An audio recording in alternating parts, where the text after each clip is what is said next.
بسم اللہ الرحمن الرحیم نحمدہ و نصلی علی رسولہ الکریم۔ مولوی ابو سعید محمد حسین صاحب بٹالوی اور مولوی عبداللہ صاحب چکرالوی کے مباحثے پر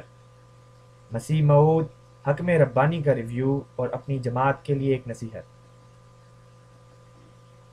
فریقین کی تحریرات سے معلوم ہوا کہ مباحثہ مندرجہ عنوان کے پیش آنے کی وجہ یہ تھی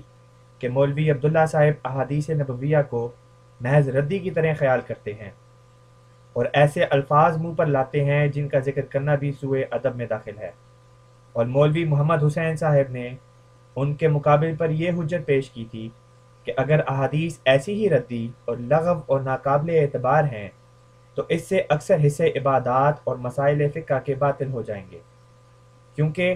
احکام قرآن کی تفاصیل کا پتہ حدیث کے ذریعے سے ہی ملتا ہے، ورنہ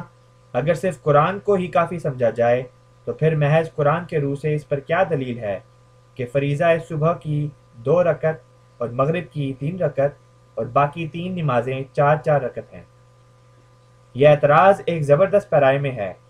گو اپنے اندر ایک غلطی رکھتا ہے۔ یہی وجہ تھی کہ اس اعتراض کا مولوی عبداللہ صاحب نے کوئی شافی جواب نہیں دیا، محض فضول باتیں ہیں جو لکھنے کے بھی لائق نہیں۔ ہاں، اس اعتراض کا نتیجہ آخرکار یہ ہوا کہ مولوی عبداللہ صاحب کو ایک نئی نماز بنانی پڑی جس کا جمیع اسلام کے فرقوں میں نام و نشان نہیں پایا جاتا۔ انہوں نے اتحیات اور درود اور دیگر تمام ادعیہ معصورہ جو نماز میں پڑھی جاتی ہیں درمیان سے اڑا دی اور ان کی جگہیں صرف قرآنی آیتیں رکھ دیں۔ ایسا ہی اور بہت کچھ نماز میں تبدیلی کی جس کے ذکر کی اس جگہ ضرورت نہیں، اور شاید مسائل حج و زکوٰۃ وغیرہ میں بھی تبدیلی کی ہوگی، لیکن کیا یہ سچ ہے کہ حدیثیں ایسی ہی ردی اور لغو ہیں جیسا کہ مولوی عبداللہ صاحب نے سمجھا ہے؟ معاذ اللہ، ہرگز نہیں۔ اصل بات یہ ہے کہ ان ہر 2 فریق میں سے ایک فریق نے افراد کی راہ اختیار کر رکھی ہے اور دوسرے نے تفرید کی۔ فریق اول یعنی مولوی محمد حسین صاحب اگرچہ اس بات میں سطح پر ہیں کہ احادیث نبویہ مرفوعہ متصلہ ایسی چیز نہیں ہے کہ ان کو ردی اور لغو سمجھا جائے، لیکن وہ حفظ مراتب کے قاعدے کو فراموش کر کے احادیث کے مرتبے کو اس بلند مینار پر چڑھاتے ہیں جس سے قرآن شریف کی حد تک لازم آتی ہے، اور اس سے انکار کرنا پڑتا ہے، اور کتاب اللہ کی مخالفت اور معارضت کی وہ کچھ بھی پرواہ نہیں کرتے، اور حدیث کے قصے کو ان قصوں پر ترجیح دیتے ہیں جو کتاب اللہ میں بتصریح موجود ہیں، اور حدیث کے بیان کو کلام اللہ کے بیان پر ہر ایک حالت میں مقدم سمجھتے ہیں، اور یہ صریح غلطی اور زیادہ انصاف سے تجاوز ہے۔ اللہ جل شانہ قرآن شریف میں فرماتا ہے فَبِأَيِّ حَدِيثٍ بَعْدَ اللَّهِ وَآيَاتِهِ يُؤْمِنُونَ، یعنی خدا اور اس کی آیتوں کے بعد کس حدیث پر ایمان لائیں گے۔ اس جگہ حدیث کے لفظ کی تنکیر جو فائدہ عموم کا دیتی ہے صاف بتلا رہی ہے کہ جو حدیث قرآن کے معارض اور مخالف پڑھے اور کوئی راہ تطبیق کی پیدا نہ ہو اس کو رد کر دو، اور اس حدیث میں ایک پیشگوئی بھی ہے جو بطور اشارت النص اس آیت سے مترشح ہے، اور وہ یہ کہ خدا تعالیٰ آیا ممدوحہ میں اس بات کی طرف اشارہ فرماتا ہے کہ ایک ایسا زمانہ بھی اس امت پر آنے والا ہے کہ جب بعض افراد اس امت کے قرآن شریف کو چھوڑ کر ایسی حدیثوں پر بھی عمل کریں گے جن کے بیان کردہ بیان قرآن شریف کے بیانات سے مخالف اور معارض ہوں گے۔ غرض یہ فرقہ اہل حدیث اس بات میں افراد کی راہ پر قدم مار رہا ہے کہ قرآنی شہادت پر حدیث کے بیان کو مقدم سمجھتے ہیں، اور اگر وہ انصاف اور خدا ترسی سے کام لیتے تو ایسی حدیثوں کی تطبیق قرآن شریف سے کر سکتے تھے، مگر وہ اس بات پر راضی ہو گئے کہ خدا کے قطعی اور یقینی کلام کو بطور متروک اور مہجور کے قرار دیں، اور اس بات پر راضی نہ ہوئے کہ ایسی حدیثوں کو جن کے بیانات کتاب اللہ سے مخالف ہیں یا تو چھوڑ دیں اور یا ان کی کتاب اللہ سے تطبیق کریں۔ بس یہ وہ افراد کی راہ ہے جو مولوی محمد حسین نے اختیار کر رکھی ہے، اور ان کے مخالف مولوی عبداللہ صاحب نے تفرید کی راہ پر قدم مارا ہے، جو سرے سے احادیث کا انکار کر دیا ہے، اور احادیث سے انکار ایک طور سے قرآن شریف کا بھی انکار ہے، کیونکہ اللہ تعالیٰ قرآن کریم میں فرماتا ہے قُلْ إِن كُنتُمْ تُحِبُّونَ اللَّهَ فَاتَّبِعُونِي يُحْبِبْكُمُ اللَّهُ۔ پس جب کہ خدا تعالیٰ کی محبت حضرت صلی اللہ علیہ وسلم کی اتباع سے وابستہ ہے اور جناب کے عملی نمونوں کے دریافت کے لیے جن پر اتباع موقوف ہے۔ حدیث بھی ایک ذریعہ ہے، پس جو شخص حدیث کو چھوڑتا ہے وہ طریق اتباع کو بھی چھوڑتا ہے۔ اور مولوی عبداللہ صاحب کا یہ قول کہ تمام حدیثیں محض شکوک اور ظنون کا ذخیرہ ہیں، یہ قلت تدبر کی وجہ سے خیال پیدا ہوا ہے، اور اس خیال کی اصل جڑ محدثین کی ایک غلط اور نامکمل تقسیم ہے جس نے بہت سے لوگوں کو دھوکہ دیا ہے، کیونکہ وہ یوں تقسیم کرتے ہیں کہ ہمارے ہاتھ میں ایک تو کتاب اللہ ہے اور دوسری حدیث، اور حدیث کتاب اللہ پر قاضی ہے، گویا احادیث ایک قاضی یا جج کی طرح کرسی پر بیٹھی ہیں اور قرآن ان کے سامنے ایک مستغیث کی طرح کھڑا ہے اور حدیث کے حکم کے تابع ہے۔ ایسی تقریر سے بے شک ہر ایک کو دھوکہ لگے گا کہ جبکہ حدیثیں 100-150 برس حضرت صلی اللہ علیہ وسلم کے بعد جمع کی گئی ہیں اور انسانی ہاتھوں کے مس سے وہ خالی نہیں ہیں، اور بائیں ہما وہ احاد کا ذخیرہ اور ظنی ہیں، اور ان میں قسم متواترات شاذ و نادر جو حکم معدوم کا رکھتی ہیں، اور پھر وہی قرآن شریف پر قاضی بھی ہیں، تو اس سے لازم آتا ہے کہ تمام دین اسلام ظنیات کا ایک تودا اور انبار ہے، اور ظاہر ہے کہ ظن کوئی چیز نہیں ہے، اور جو شخص محض ظن کو پنجہ مارتا ہے وہ مقام بلند حق سے بہت نیچے گرا ہوا ہے۔ اور اللہ تعالیٰ فرماتا ہے ان الظن لا یغنی من الحق شیئا، یعنی محض ظن حق الیقین کے مقابلے پر کچھ چیز نہیں۔ پس قرآن شریف تو یوں ہاتھ سے گیا کہ وہ بغیر قاضی صاحب کے فتووں کے واجب العمل نہیں اور متروک اور مہجور ہے، اور قاضی صاحب یعنی احادیث صرف ظن کے میلے کچالے کپڑے زیب تن رکھتے ہیں جس سے احتمال کسی طرح مرتفع نہیں، کیونکہ ظن کی تعریف یہی ہے کہ وہ دروغ کے احتمال سے خالی نہیں ہوتا۔ پس اس صورت میں نہ تو قرآن ہمارے ہاتھ میں رہا اور نہ حدیث اس لائق کہ اس پر بھروسہ ہو سکے، گویا دونوں ہاتھ سے گئے۔ یہ غلطی ہے جس نے اکثر لوگوں کو ہلاک کیا۔ نوٹ: میں جب اشتہار کو ختم کر چکا، شاید 2-3 سطریں باقی تھیں، تو خواب نے میرے پر زور کیا، یہاں تک کہ میں مجبوری کاغذ کو ہاتھ سے چھوڑ کر سو گیا۔ تو خواب میں مولوی محمد حسین صاحب بٹالوی اور مولوی عبداللہ صاحب چکرالوی نظر کے سامنے آ گئے۔ میں نے ان دونوں کو مخاطب کر کے یہ کہا: خسف القمر والشمس فی رمضان فبأی آلاء ربکما تکذبان، یعنی چاند اور سورج کو تو رمضان میں گرہن لگ چکا، بس تم اے دونوں صاحبو کیوں خدا کی نعمت کی تکذیب کر رہے ہو؟ پھر میں خواب میں اخویم مولوی عبد الکریم صاحب کو کہتا ہوں کہ اعلیٰ سے مراد اس جگہ میں ہوں، اور پھر میں نے ایک دالان کی طرف نظر اٹھا کر دیکھا کہ اس میں چراغ روشن ہے، گویا رات کا وقت ہے، اور اسی الہام مندرجہ بالا کو چند آدمی چراغ کے سامنے قرآن شریف کھول کر اس سے یہ دونوں فکریں نقل کر رہے ہیں، گویا اسی ترتیب سے قرآن شریف میں وہ موجود ہے۔ اور ان میں سے ایک شخص کو میں نے شناخت کیا کہ میاں نبی بخش صاحب رفو گر امرتسری ہیں۔ منہو اور صراط مستقیم جس کو ظاہر کرنے کے لیے میں نے اس مضمون کو لکھا ہے، یہ ہے کہ مسلمانوں کے ہاتھ میں اسلامی ہدایتوں پر قائم ہونے کے لیے 3 چیزیں ہیں۔ ایک، قرآن شریف جو کتاب اللہ ہے، جس سے بڑھ کر ہمارے ہاتھ میں کوئی کلام قطعی اور یقینی نہیں، وہ خدا کا کلام ہے، وہ شک اور ظن کی آلائشوں سے پاک ہے۔ 2، دوسری سنت، اور اس جگہ ہم اہل حدیث کی اصطلاحات سے الگ ہو کر بات کرتے ہیں، یعنی ہم حدیث اور سنت کو ایک چیز قرار نہیں دیتے جیسا کہ رسمی محدثین کا طریق ہے، بلکہ حدیث الگ چیز ہے اور سنت الگ چیز۔ سنت سے مراد ہماری صرف حضرت صلی اللہ علیہ وسلم کی فعلی روش ہے جو اپنے اندر تواتر رکھتی ہے اور ابتدا سے قرآن شریف کے ساتھ ہی ظاہر ہوئی اور ہمیشہ ساتھ ہی رہے گی۔ یا بتبدیل الفاظ یوں کہہ سکتے ہیں کہ قرآن شریف خدا تعالیٰ کا قول ہے اور سنت رسول اللہ صلی اللہ علیہ وسلم کا فعل، اور قدیم سے عادت اللہ یہی ہے کہ جب انبیاء علیہم السلام خدا کا قول لوگوں کی ہدایت کے لیے لاتے ہیں تو اپنے فعل سے یعنی عملی طور پر اس قول کی تفسیر کر دیتے ہیں تا اس قول کا سمجھنا لوگوں پر مشتبہ نہ رہے، اور اس قول پر آپ بھی عمل کرتے ہیں اور دوسروں سے بھی عمل کراتے ہیں۔ 3، تیسرا ذریعہ ہدایت کا حدیث ہے، اور حدیث سے مراد ہماری وہ آثار ہیں کہ جو قصوں کے رنگ میں حضرت صلی اللہ علیہ وسلم سے قریباً 150 برس بعد مختلف راویوں کے ذریعوں سے جمع کیے گئے ہیں۔ پس سنت اور حدیث میں مابع الامتیاز یہ ہے کہ سنت ایک عملی طریق ہے جو اپنے ساتھ تواتر رکھتا ہے، جس کو حضرت صلی اللہ علیہ وسلم نے اپنے ہاتھ سے جاری کیا، اور وہ یقینی مراتب میں قرآن شریف سے دوسرے درجے پر ہے۔ اور جس طرح حضرت صلی اللہ علیہ وسلم قرآن شریف کی اشاعت کے لیے مامور تھے، ایسا ہی سنت کی اقامت کے لیے بھی مامور تھے۔ بس جیسا کہ قرآن شریف یقینی ہے، ایسا ہی سنت معمولہ متواترہ بھی یقینی ہے۔ یہ دونوں خدمات حضرت صلی اللہ علیہ وسلم اپنے ہاتھ سے بجا لائے اور دونوں کو اپنا فرض سمجھا۔ مثلا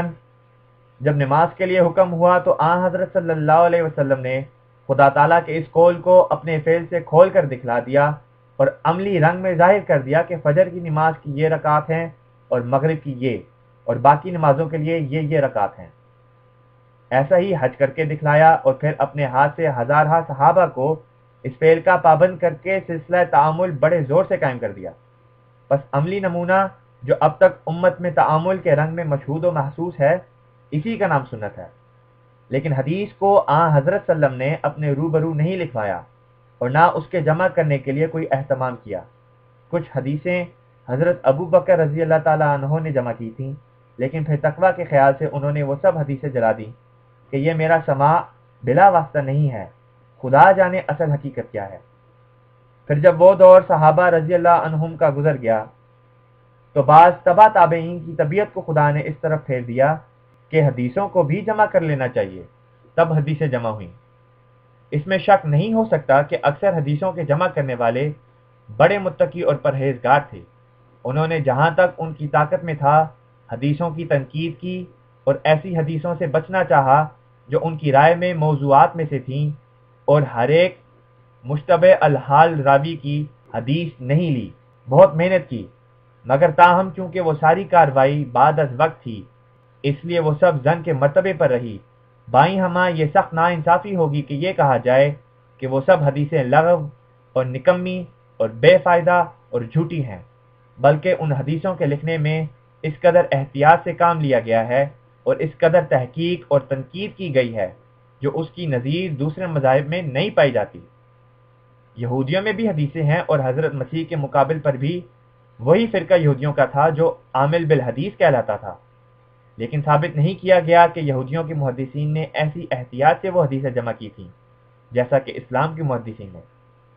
تاہم یہ غلطی ہے کہ ایسا خیال کیا جائے کہ جب تک حدیثیں جمع نہیں ہوئی تھیں اس وقت تک لوگ نمازوں کی رکعات سے بے خبر تھے یا حج کرنے کے طریق سے ناآشنا تھے، کیونکہ سلسلہ تعامل نے جو سنت کے ذریعے سے ان میں پیدا ہو گیا تھا، تمام حدود اور فرائض اسلام ان کو سکھلا دیے تھے۔ اس لیے یہ بات بالکل صحیح ہے کہ ان حدیثوں کا دنیا میں اگر وجود بھی نہ ہوتا جو مدت دراز کے بعد جمع کی گئیں، تو اسلام کی اصلی تعلیم کا کچھ بھی حرج نہ تھا، کیونکہ قرآن اور سلسلہ تعامل نے ان ضرورتوں کو پورا کر دیا تھا۔ تاہم حدیثوں نے اس نور کو زیادہ کیا، گویا اسلام نور علی نور ہو گیا، اور حدیثیں قرآن اور سنت کے لیے گواہ کی طرح کھڑی ہو گئیں، اور اسلام کے بہت سے فرقے جو بعد میں پیدا ہو گئے، ان میں سے سچے فرقے کو احادیث صحیحہ سے بہت فائدہ پہنچا۔ پس مذہب اسلم یہی ہے کہ نہ تو اس زمانے کے اہل حدیث کی طرح حدیثوں کی نسبت یہ اعتقاد رکھا جائے کہ قرآن پر وہ مقدم ہے، اور نیز اگر ان کے قصے صریح قرآن کے بیانات سے مخالف پڑیں تو ایسا نہ کریں کہ حدیثوں کے قصوں کو قرآن پر ترجیح دی جاوے اور قرآن کو چھوڑ دیا جائے، اور نہ حدیثوں کو مولوی عبداللہ چکرالوی کے عقیدے کی طرح محض لغو اور باطل ٹھہرایا جائے، بلکہ چاہیے کہ قرآن اور سنت کو حدیثوں پر قاضی سمجھا جائے، اور جو حدیث قرآن اور سنت کے مخالف نہ ہو اس کو بصر و چشم قبول کیا جاوے۔ یہی صراط مستقیم ہے۔ مبارک وہ جو اس کے پابند ہوتے ہیں۔ نہایت بدقسمت اور نادان وہ شخص ہے جو بغیر لحاظ اس قاعدے کے حدیثوں کا انکار کرتا ہے۔ نوٹ: آج رات مجھے رویا میں دکھایا گیا کہ ایک درخت باردار اور نہایت لطیف اور خوبصورت پھلوں سے لدا ہوا ہے، اور کچھ جماعت تکلف اور زور سے ایک بوٹی کو اس پر چڑھانا چاہتی ہے جس کی جڑ نہیں بلکہ چڑھا رکھی ہے۔ وہ بوٹی افتیمون کی مانند ہے، اور جیسے جیسے وہ بوٹی اس درخت پر چڑھتی ہے اس کے پھلوں کو نقصان پہنچاتی ہے، اور اس لطیف درخت میں ایک کھجواہٹ اور بدشکلی پیدا ہو رہی ہے، اور جن پھلوں کی اس درخت سے توقع کی جاتی ہے ان کے ضائع ہونے کا سخت اندیشہ ہے، بلکہ کچھ ضائع ہو چکے ہیں۔ تب میرا دل اس بات کو دیکھ کر گھبرایا اور پگھل گیا، اور میں نے ایک شخص کو جو ایک نیک اور پاک انسان کی صورت پر کھڑا تھا پوچھا کہ یہ درخت کیا ہے اور یہ بوٹی کیسی ہے جس نے ایسے لطیف درخت کو شکنجے میں دبا رکھا ہے؟ تب اس نے جواب میں مجھے یہ کہا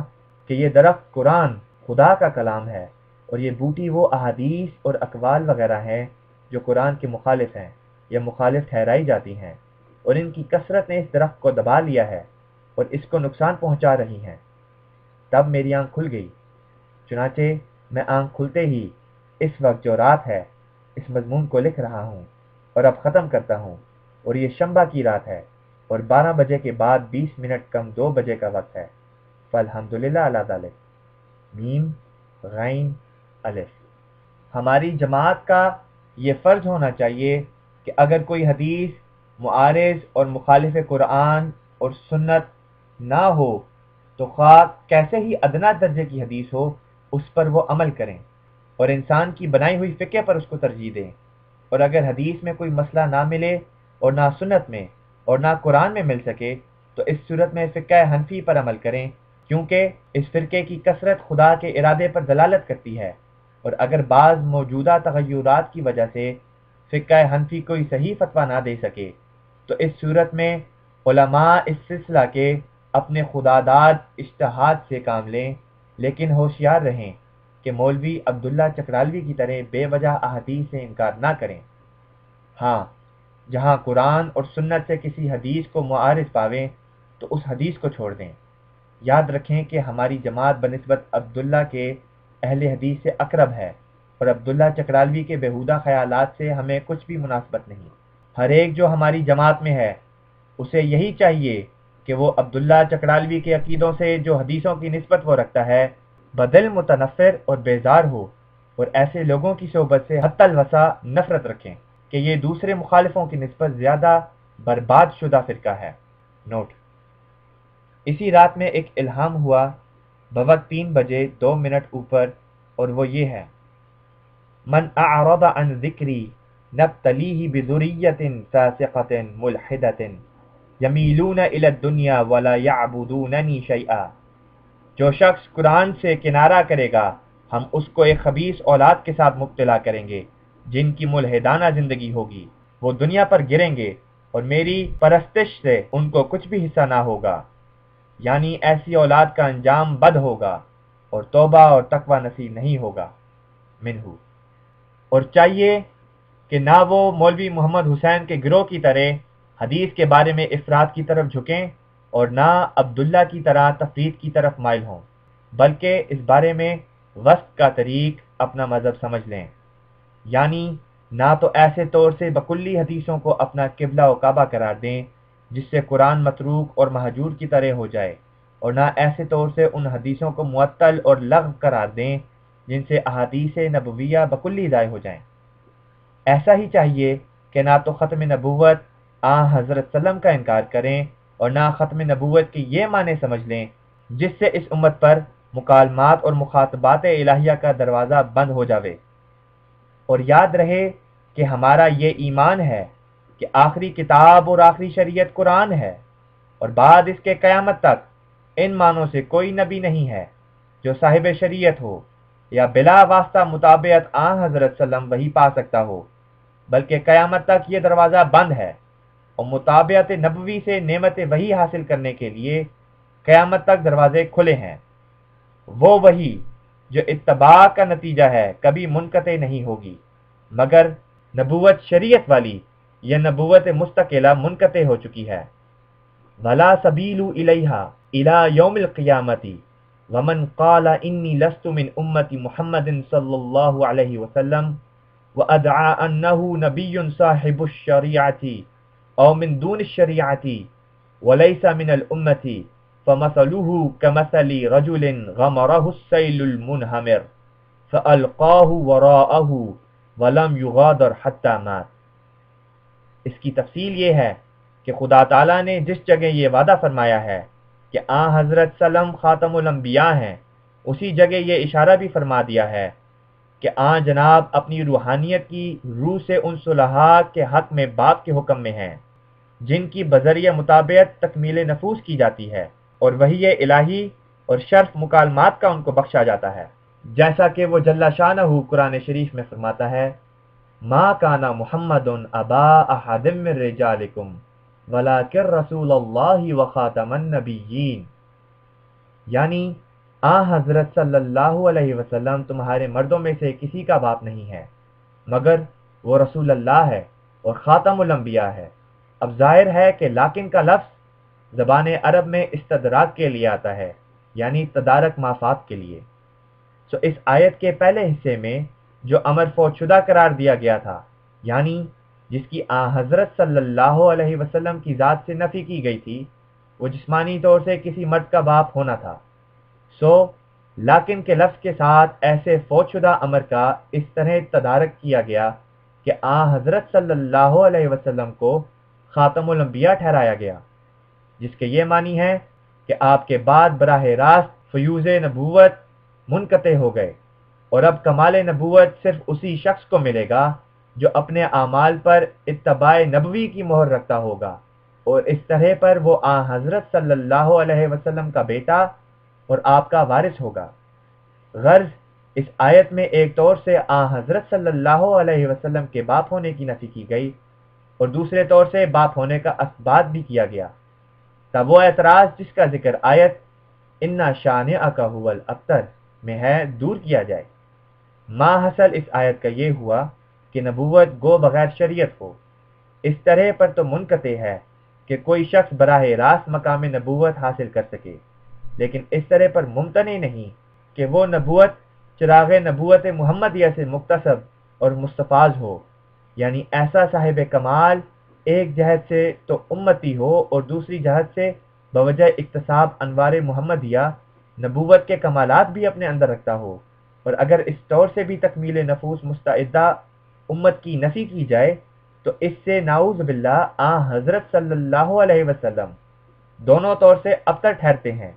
نہ جسمانی طور پر کوئی فرزند نہ روحانی طور پر کوئی فرزند، اور معترض سچا ٹھہرتا ہے جو حضرت سلم کا نام ابتر رکھتا ہے۔ اب جبکہ یہ بات طے پا چکی کہ حضرت صلی اللہ علیہ وسلم کے بعد نبوت مستقلہ جو براہ راست ملتی ہے۔ نوٹ: بعض نیم ملا میرے پر اعتراض کر کے کہتے ہیں کہ ہمارے نبی صلی اللہ علیہ وسلم نے ہمیں یہ خوشخبری دے رکھی ہے کہ تم میں 30 دجال آئیں گے اور ہر ایک ان میں سے نبوت کا دعویٰ کرے گا۔ اس کا جواب یہی ہے کہ اے نادانو، بد نصیبو، کیا تمہاری قسمت میں 30 دجال ہی لکھے ہوئے تھے؟ 14ویں صدی کا خمس بھی گزرنے پر ہے، اور خلافت کے چاند نے اپنے کمال کی 14 منزلیں پوری کر لیں،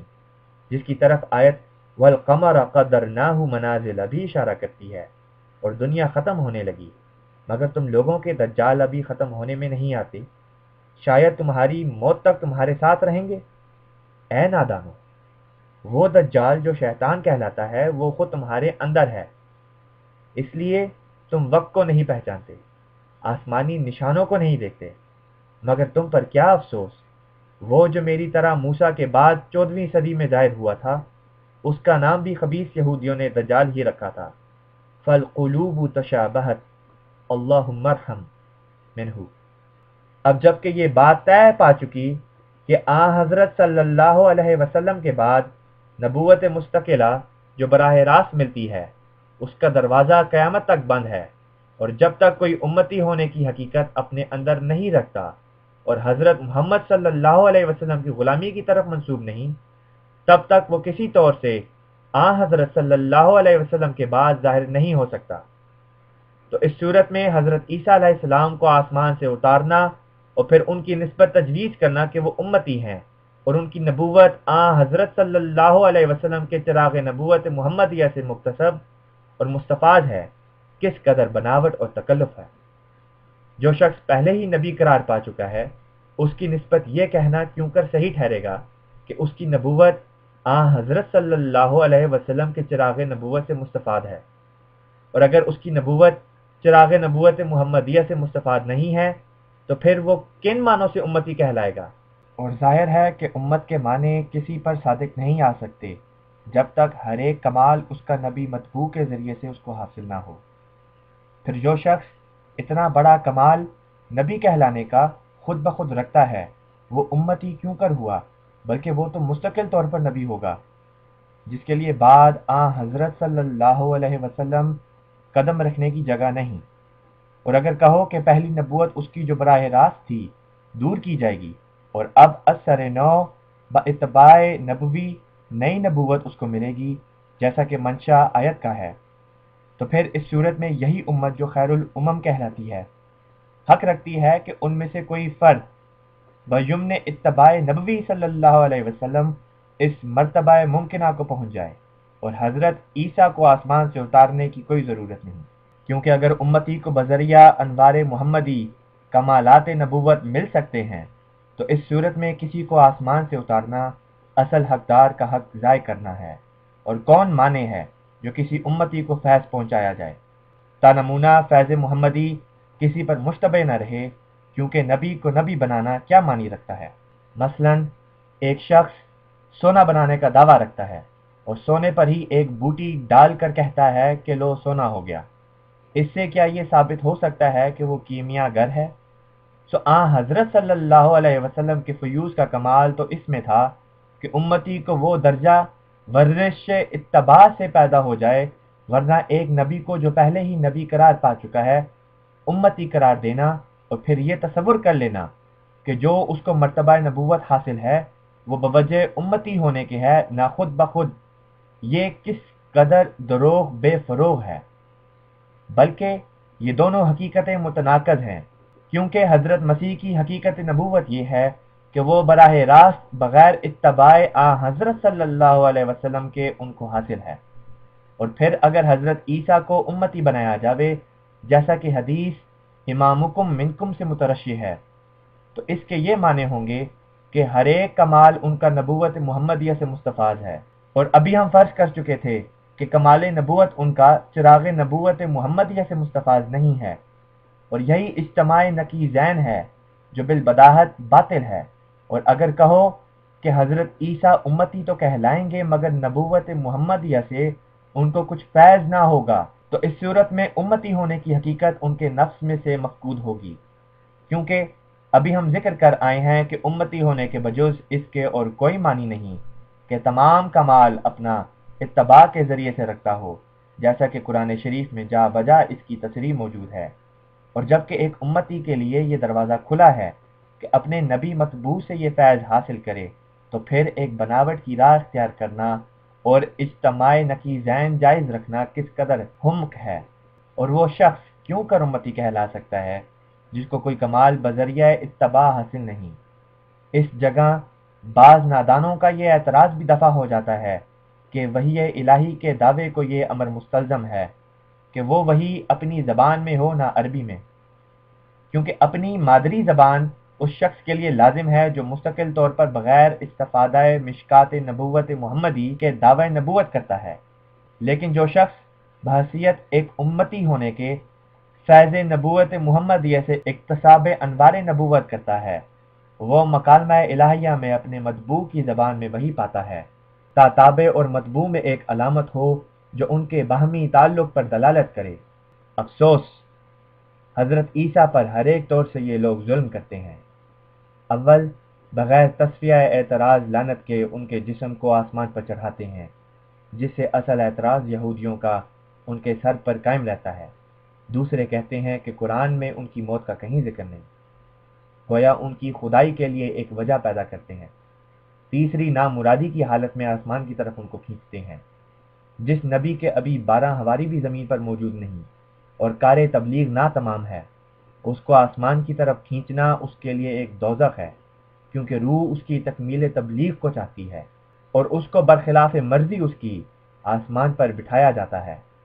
میں اپنے نفس کی نسبت دیکھتا ہوں کہ بغیر تکمیل اپنے کام کے اگر میں زندہ آسمان پر اٹھایا جاؤں اور کو 7ویں آسمان تک پہنچایا جاؤں تو میں اس میں خوش نہیں ہوں، کیونکہ جب میرا کام ناقص رہا تو مجھے کیا خوشی ہو سکتی ہے؟ ایسا ہی ان کو بھی آسمان پر جانے سے کوئی خوشی نہیں۔ مخفی طور پر ایک ہجرت تھی جس کو نادانوں نے آسمان قرار دے دیا۔ خدا ہدایت کرے۔ والسلام علی من اتبع الہدی المجتہد، مرزا غلام احمد قادیانی، 27 نومبر سن 1902۔